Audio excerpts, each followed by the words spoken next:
มากก็แพงนวลน้องแดงจงซื้อคำน้องก็หูยุกนี่ยุกของแพง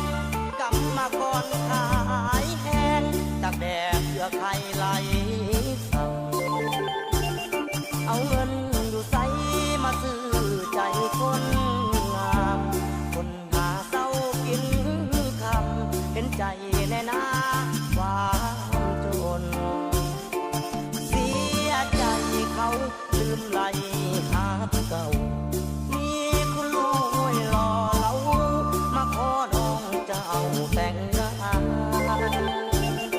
ได้หับบัตรเชิญให้ไอ้มาร่วมงานพ่อแม่น้องคงซื้อบ้านส่วนไอ้นั้นมันน้อยใจจนเงินแต่งบ่ได้น้องแดงมา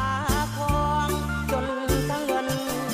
ทั้งทองพร้อมกระดองของใส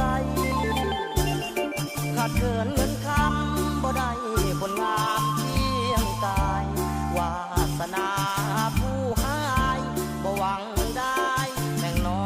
งแน่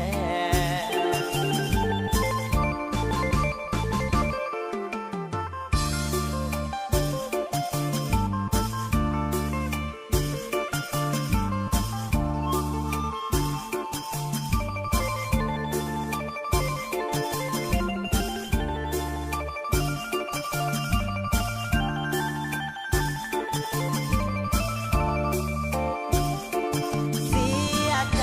เขาลืมไหลหาเก่ามีคุณลูกห้วยรอเรามาขอน้องเจ้าแต่งงานได้หับบัตรเชิญให้ไอ้มาร่วมงานพ่อแม่น้องคงซื้อบ้านส่วนไอ้นั้นมันน้อยใจ